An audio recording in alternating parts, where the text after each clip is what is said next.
So removal of a centre console on a 2007 Volkswagen Passat Estate, a 2-litre TDI diesel. Great little car. Car that has lots and lots of problems to do with the electronic parking brake system, which is located underneath the centre console. But you might want to remove the centre console to access cigarette lighter, radio, heater controls, the switches that are around the gear lever, you know, and perhaps any venting that's underneath the centre console as well. It's pretty easy to remove, but it can be a little bit complicated, not easy to see. So the first thing is, what you have at the back here is a panel that covers this up. It just basically pops off. It's quite simple. A screwdriver in the top of it will pop it off. And then what you have is two screws, one here, one here. That holds this piece on, and this piece then just basically comes away. You then have a plug which is plugged into the cigarette lighter there. And what you also have is two 10mm bolts, one here and one here. And that's pretty much what holds the back end of the centre console down. So that's the back. Then we have two screws on each side. So just show you what they are on both sides. Hold on.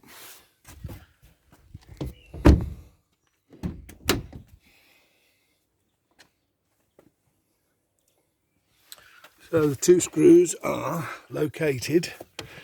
One is normally located here, and that is from, let me just see, where is the screw? The screw is on, it's this panel. So this panel would normally sit here.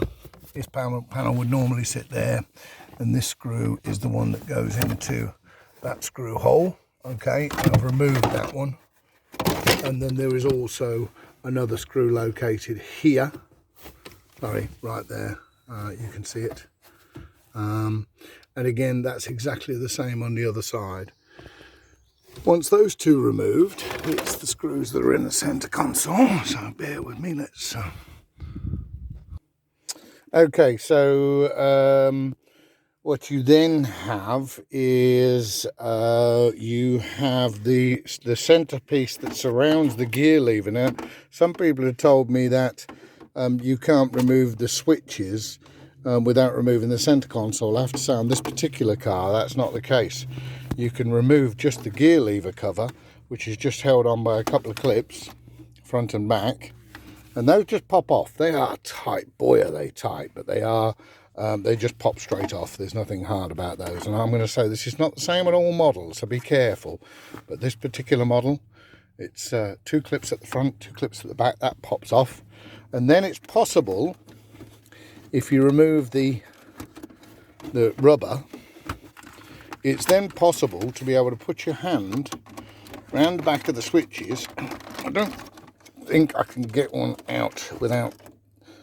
Yeah, there you go. Okay, so I've got one straight out. So that was just to give you a clue that if you had switches in there, that those wouldn't be, you know, they just pop straight out. And if you needed to put an LED in there or something else, a blank, that'd be quite simple to do. I'm just trying to make sure I'm putting that back in the right way. Okay, so that's that. Other than that, there's no screws underneath there. What you then have is you have... you need to remove the ashtray, and behind the ashtray is two screws. Okay, so those screw into a place behind the dash there. Last but not least, you've then got the screws on the heater matrix. Now, or the heater controls. This is the cover. And the cover is held with a clip here, a clip at the bottom. So there's, there you go, it's easier for me to maybe just let you see it in real time. There's all of the clips, okay? They just pop off.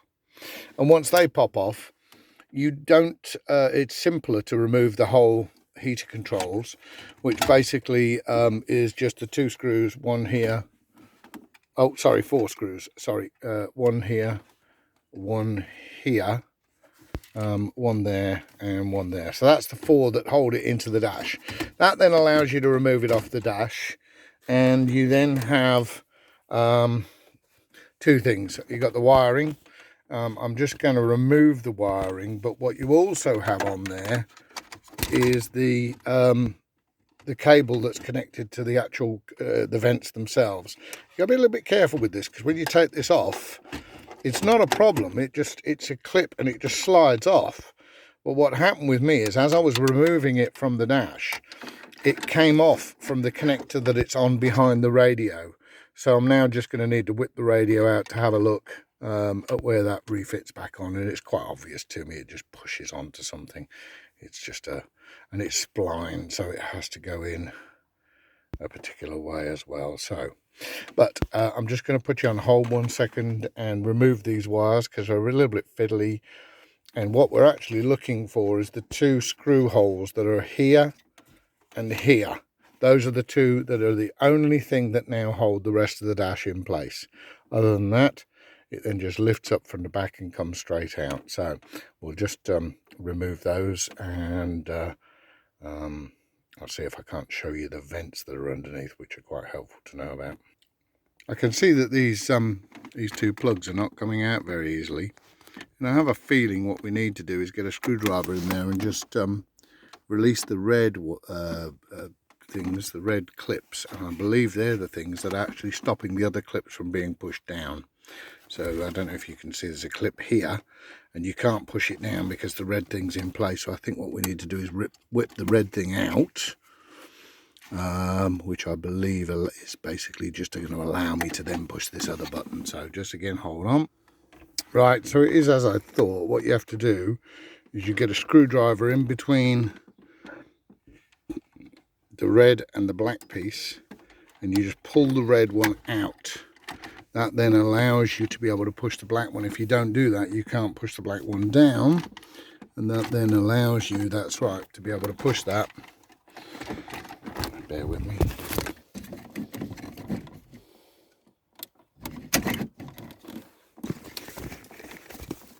Yeah, so what the red thing's doing is the red thing blocks the black one from being pushed down.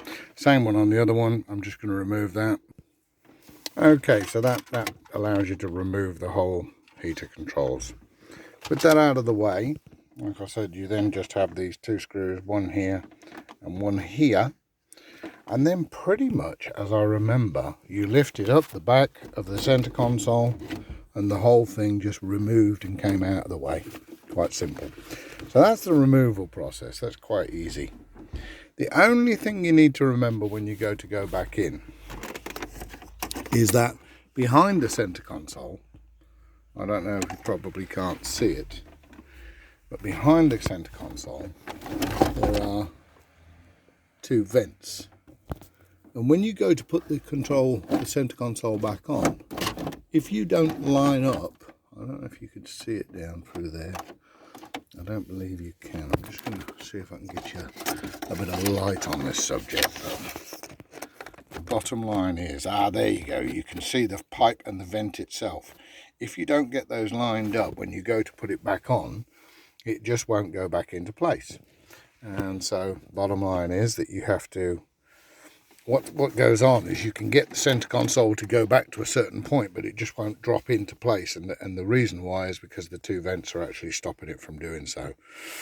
Now, while I'm at it, I'm going to do a little extra on this trim panel that surrounds the radio, because I told you I've got to remove the radio mainly to put the heater controls back on now. So the radio surround is quite easy. It just has a clip, 2 sides, right, 2 metal clips. You can see those. There's a couple of clips at the top, but they don't actually, oh, I'm telling a fib. Okay, so there's 2 clips.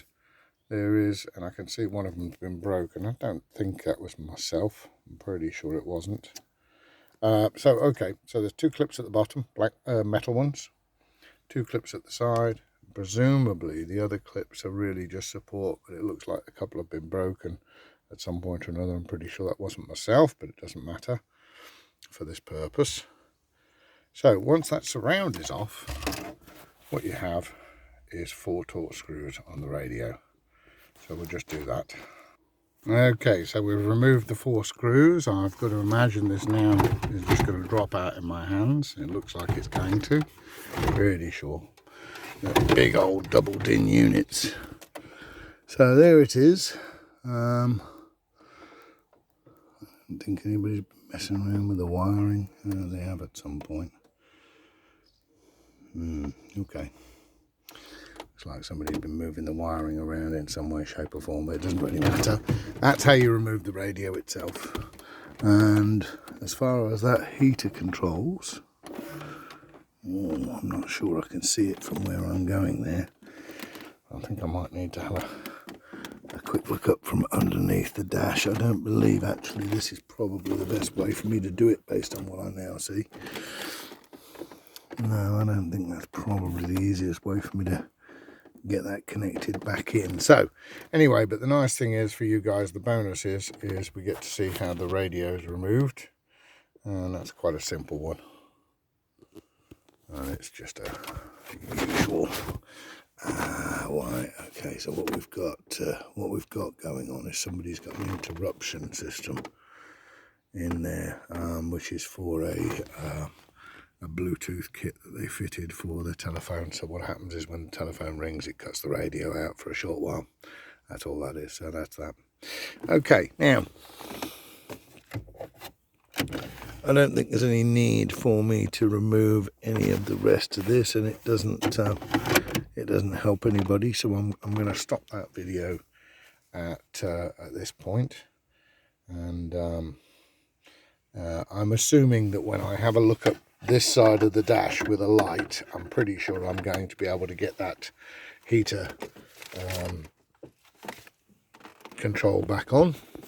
The part that I was describing to you guys earlier. Where's it gone? This one. As I said, this is the end that clips onto the controls right here. Always easier to do this when you're doing it one-handed, but that connects onto that side, which is a little clip. And then this one, I think, just slides in. I don't think it needs a clip on it because it's probably held in place by the controls. Anyway, that's the video, like I said, to show you how to take apart the center console. It's quite simple. A lot of people said this was a big job, and I have to say it's not. I think I spent more time researching how to do it than I did actually doing it. And the putting back of it, I think, is nothing more than a 10-15 minute job. So that's that. Unless I have any problems with the heater controls, I won't attach anything more to the video. If I do, I'll try and attach it to the video. One last thing is, I don't know what the control box is that's right here, but I can just see there's another control box that's located here. Now, I don't know what that one is. If I'm honest, it just says 12S on it. I don't know if you can see that box right there. So there it is. That's, I don't know, another box. If I needed to know what it was, I'd probably go finding out, but I don't need to. And certainly if you needed to access it. Oh, it's just held in with a couple of clips as well, so it's not even held in any heavy way. So that's it. That's me, guys. I'm done. I'm going to leave that, and I'm going to put it back together now. Okay. Hope that helps everybody. If you like it, please give me a thumbs up. If you like my videos, subscribe. This is my first one or second one, so I'm hopefully I'm going to improve on the commentary and maybe the explanation for you a little bit better. Okay, thank you again. All the best.